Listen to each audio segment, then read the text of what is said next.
नमस्कार दोस्तों, मैं ओमकार ठाकुर एक बार फिर से सरोहा पब्लिकेशन के यूट्यूब चैनल पे आपका स्वागत करता हूं। आज हम लोग ग्रामर के दूसरे चैप्टर की ओर बढ़ेंगे, जो ग्रामर सीरीज का बहुत ही इंपॉर्टेंट चैप्टर है, जिसका नाम है सब्जेक्ट वर्ब एग्रीमेंट। ये सब्जेक्ट वर्ब एग्रीमेंट इतना खास है बच्चों कि हर एक एग्जाम में, चाहे वो कोई भी एग्जाम हो, एमटीएस का एग्जाम हो, एसएससी का एग्जाम, एसएससी के सीजीएल का एग्जाम हो, सीपीओ का एग्जाम हो, किसी भी एग्जाम के लिए ये इंपॉर्टेंट चैप्टर है। चाहे वो डिफेंस की बात करें तो एनडीए हो, सीडीएस हो, टीचिंग के एग्जाम करें तो पीआरटी, पीजीटी, टीजीटी, सभी एग्जाम में इस चैप्टर से आपको क्वेश्चन दिखेंगे ही दिखेंगे। इसलिए अब यहाँ पे बात आती है कि इसको हम पहले ग्रामर के कॉन्सेप्ट से सब कुछ समझेंगे, उसके बाद क्वेश्चन के कॉन्सेप्ट से समझेंगे, फिर इन द ब्लैंक्स के कॉन्सेप्ट से समझेंगे, सेंटेंस इंप्रूवमेंट के कॉन्सेप्ट का यूज करेंगे। हर एक कॉन्सेप्ट से आपको यहाँ पे बताया जाएगा कि कैसे सब्जेक्ट वर्ब एग्रीमेंट यूज होता है। ठीक है, तो आज का टॉपिक है हमारा बेटे सब्जेक्ट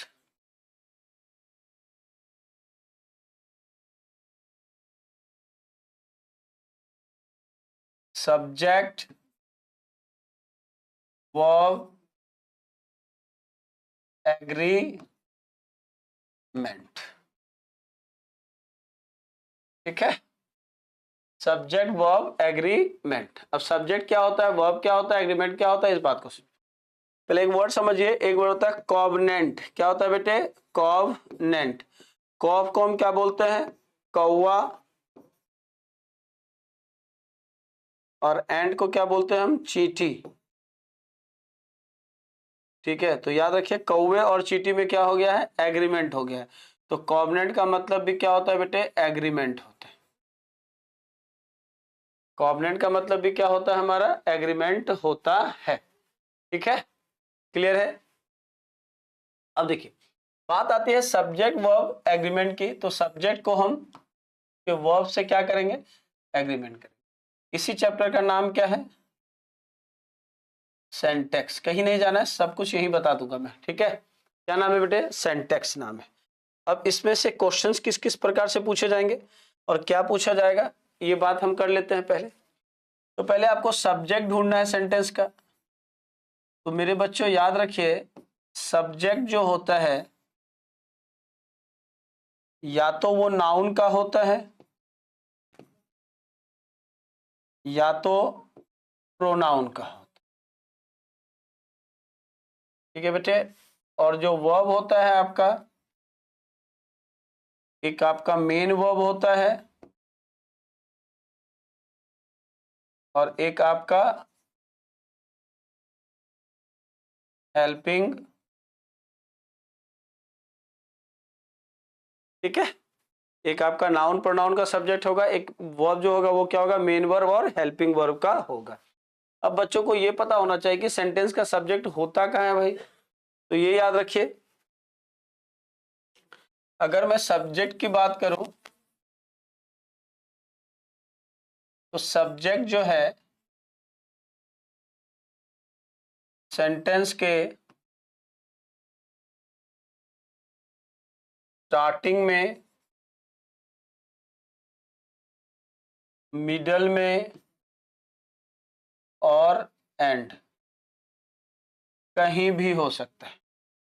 ठीक है, सब्जेक्ट जो है क्या होता है बेटे? Anywhere of sentence. Sentence के कहीं पे भी हमारा क्या है? सब्जेक्ट बैठ सकता है। सब्जेक्ट नाउन और प्रोनाउन का ही होगा, लेकिन वो कहीं पे भी बैठ सकता है और उसके जगह पे जो बैठेगा वो नाउन प्रोनाउन ही कहलाएगा।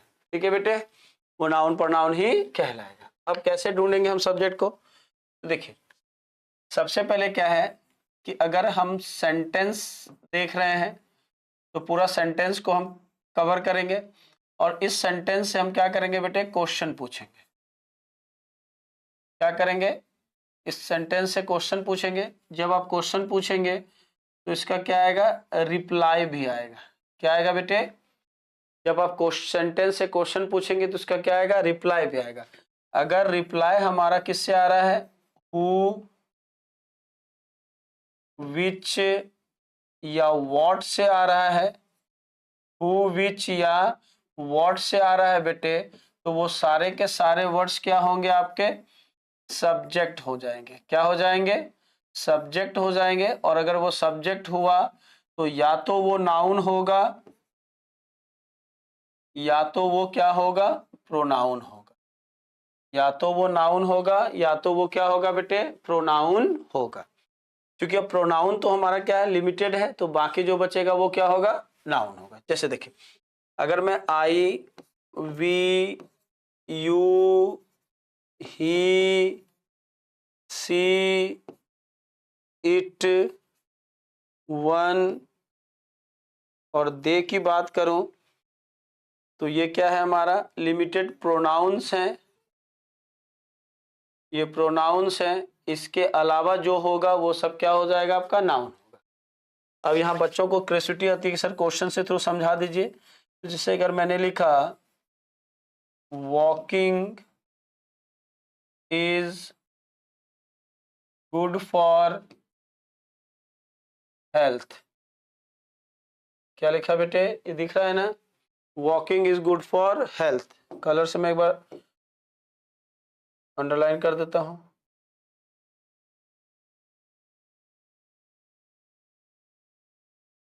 Walking is good for health.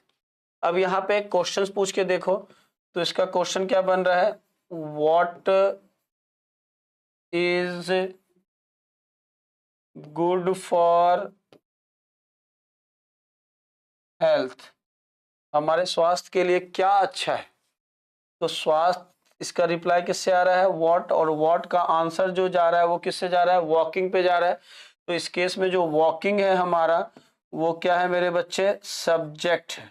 क्या है, सब्जेक्ट है। अगर ये सब्जेक्ट है तो ये और कुछ नहीं होगा, या तो वो नाउन होगा या तो वो प्रोनाउन होगा। अब ये देखने में हमें लग कैसा रहा है, वर्ब की तरह लग रहा है, लेकिन सेंटेंस में है क्या, ये सब्जेक्ट के प्लेस पे है, तो ये क्या बनेगा हमारा, नाउन बनेगा। क्या बनेगा बेटे, नाउन बनेगा। अगर बात समझ आ रही है तो बताइए सर समझ आ रही है, कोई दिक्कत नहीं है।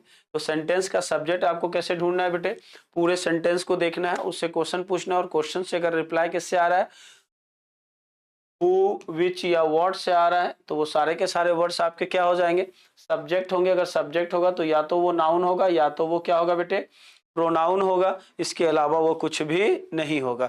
अब इस सेंटेंस में देखने में वॉकिंग वर्ब की तरह लग रहा है, लेकिन बैठा कहाँ है, ये सब्जेक्ट के प्लेस पे, तो इसको क्या माना जाएगा, सब्जेक्ट। और ये सब्जेक्ट माना जाएगा तो इधर नाउन और प्रोनाउन। तो चूंकि pronouns are limited at here, तो इसके अलावा जो बचेगा वो क्या होगा, आपका नाउन होगा। अगर बात समझ आ रही है तो बता सकते हैं सर समझ आ गई, कोई दिक्कत नहीं है। कोई दिक्कत है तो बताइए बेटे, कोई दिक्कत है तो जल्दी से, नहीं है तब आगे बढ़ते हैं हम लोग। अब यहाँ पे देखिए, हमने क्या पढ़ा, अगर मैं सब्जेक्ट की बात करता हूं बेटे, किसकी बात करता हूं, सब्जेक्ट की बात करता हूं, तो सब्जेक्ट हमारा दो प्रकार से डिवाइड होगा। एक क्या होगा, नाउन का सब्जेक्ट होगा, और एक क्या होगा, प्रोनाउन का सब्जेक्ट। ठीक है। अब देखिए, नाउन के सब्जेक्ट को भी दो पार्ट में बांटा जाएगा। एक क्या होगा, ये सिंगुलर होगा, जिसको एक वचन कहते हैं हम लोग। दूसरा क्या होगा, ये प्लूरल होगा, जिसको हम क्या कहेंगे, बहुवचन कहते हैं। ठीक है। अब देखिए, विदाउट एस और ई एस, विदाउट एस और ई एस, बिना एस और ई एस वाला जो नाउन होगा, बिना एस और ई एस वाला जो नाउन होगा बेटे, ठीक है, विदाउट एस और ई एस जो नाउन होगा वो क्या हैगा बेटे, आपके सिंगुलर्स होंगे। क्या होंगे वो, जिस नाउन के साथ एस और एस नहीं लगा होगा वो क्या माना जाएगा, सिंगुलर माना जाएगा। और क्या है बेटे, विद एस और ई एस, एस और ई एस के साथ जो भी नाउन आएगा वो क्या माना जाएगा बेटे, आपके प्लूरल माने जाएंगे। ठीक है। जैसे फॉर एग्जांपल अगर मैं लिखता हूं बॉय, तो बॉय जो है बेटे, ये क्या हो गया, बिना एस और एस का है, तो इसको क्या माना जाएगा, सिंगुलर नाउन माना जाएगा। क्या माना जाएगा, सिंगुलर नाउन माना जाएगा। जबकि यहाँ पे क्या है, बॉयज में एस लगा देंगे तो ये क्या माना जाएगा बेटे, प्लूरल नाउन माना जाएगा। ठीक है, क्या माना जाएगा बेटे? प्लूरल माना जाएगा। अब इसी तरह से प्रोनाउन की बात करें तो प्रोनाउन में क्या है बेटे? ही, सी, इट और वन ये सिंगुलर प्रोनाउन है। यू, वी, दे ये क्या है बेटे? मेरे प्लूरल है। अब देखिए इसको वर्ब के अकॉर्डिंग आपको देखना होगा, तो ये पर्सन के अकॉर्डिंग तो ये आई भी सिंगुलर है, लेकिन अगर मैं वर्ब के अकॉर्डिंग करूं तो आई जो है वो क्या है हमारा? बोथ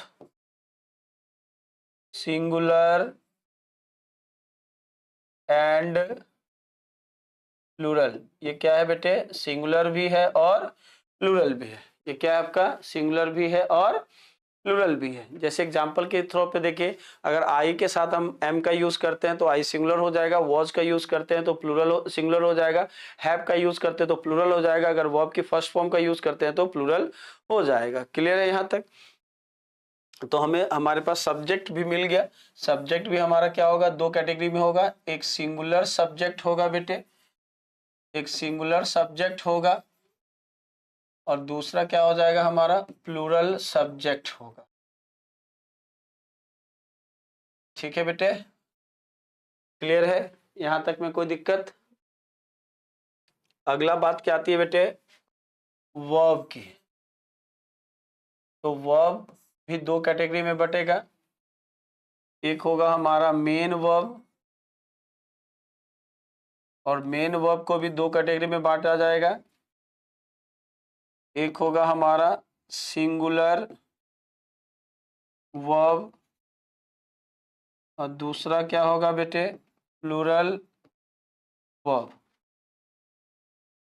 दूसरा क्या होगा हमारा? Helping verb. ये भी दो कैटेगरी में बटेगा, ये भी क्या होगा? एक सिंगुलर होगा और दूसरा क्या होगा बेटे? प्लूरल। अब देखिए मेन वर्ब को पहचानने का हिंदी में नियम क्या है? ना से खत्म होता है, जाना, खाना, पीना, रोना, हंसना, बोलना, ये सब मेन वर्ब हो जाएगा। अब देखिए अगर वर्ब में क्या है? विद एस और एस, अगर किसी मेन वर्ब में आप एस और ई एस लगा देते हैं तो ये क्या हो जाएगा आपका? सिंगुलर हो जाएगा। जस्ट नाउन के अपोजिट होगा। नाउन में एस और एस लगाने के बाद वो प्लूरल हुआ था, लेकिन वर्ब में एस और एस लगाने के बाद ये क्या हो जाएगा बेटे? सिंगुलर होगा। क्या होगा? ये सिंगुलर होगा। और जब विदाउट एस और ई एस आएगा, क्या आएगा बेटे? विदाउट एस और ई एस ये क्या हो जाएगा हमारा? प्लूरल होगा। तो इस केस में हम वर्ब के फॉर्म की बात कर लेते हैं, तो एक फर्स्ट फॉर्म बन जाएगा, एक फर्स्ट फॉर्म प्लस एस और ई एस बन जाएगा जहां एस और ई एस लगेगा, और एक क्या बन जाएगा हमारा? Second form. तो ध्यान से दीजिएगा यहाँ पे वर्ब की फर्स्ट फॉर्म जो है ये क्या है बेटे? प्लूरल फॉर्म होता है। ये क्या होता है? प्लूरल वर्ब काउंट होता है। एस और ई एस जो होता है ये क्या होता है? सिंगुलर वर्ब काउंट होगा। क्या होगा? ये सिंगुलर वर्ब। और जो V2 है ये क्या होगा? Both singular and plural. ये क्या होगा? सिंगुलर और प्लूरल दोनों क्या होगा बेटे? एक जैसा रहेगा। तो जब जो चीज सिंगुलर और प्लूरल दोनों है तो उसमें याद रखना है आपको कि कोई वर्ब की दिक्कत नहीं करेगा एग्जामिनर, क्योंकि वहां पे सब्जेक्ट सिंगुलर हो या प्लूरल दोनों में काम कर जाएगा। क्लियर है यहाँ तक? अगर मैं सिंगुलर हेल्पिंग वर्ब की बात करूं तो क्या क्या आ जाएगा? इज, एम, वॉज और हैज। क्या आ जाएगा बेटे?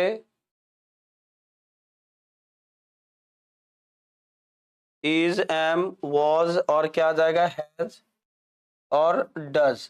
ये हमारा क्या है? सिंगुलर हेल्पिंग वर्ब होगा।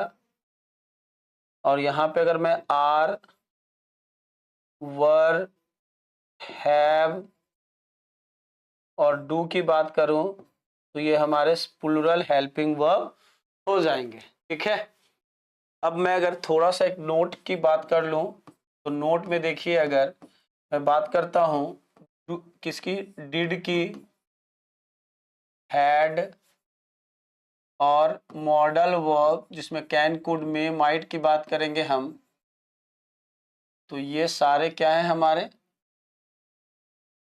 Both singular and plural.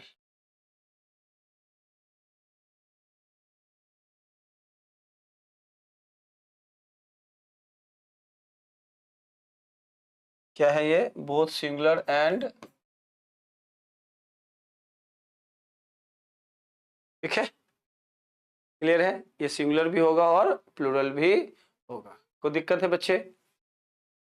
तो अब हमारा वर्ब भी क्या हो गया? एक सिंगुलर हो गया और क्या हो गया बेटे? इतनी बातें अगर क्लियर है तो बता दीजिए सर क्लियर है। अब यहाँ पे देखिए, अगर मैं सब्जेक्ट की बात करूं तो सब्जेक्ट भी क्या होगा बेटे? हमारा सिंगुलर होगा और प्लूरल होगा। और अगर मैं वर्ब की बात करूं तो ये भी क्या होगा बेटे? सिंगुलर होगा और प्लूरल, ठीक है। तो इसी तरह से एक नोट हम लिख सकते हैं,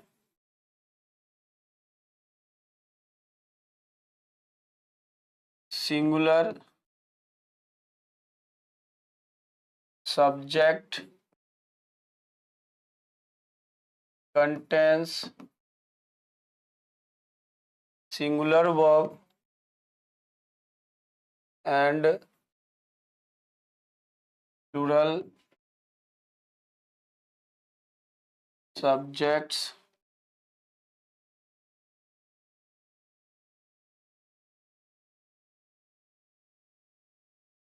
and plural subject contains plural, ठीक है, क्लियर है? देखिए यहाँ पे एक एग्जांपल लेके, अगर मैं यहाँ पे बॉय लिखता हूँ तो वर्ब क्या आएगा बेटे? गोज आएगा। अगर मैं यहाँ बॉयज लिखता हूँ तो ये क्या आएगा? गो आएगा। ये सिंगुलर है तो वर्ब सिंगुलर आया, ये प्लूरल है तो वर्ब क्या आया? प्लूरल आया, ठीक है। ये हमारा इंट्रोडक्शन है केवल। क्या है बेटे? ये introduction of subject verb agreement. क्या बेटे? यहाँ से देखिए, ये आपके introduction of subject verb agreement है।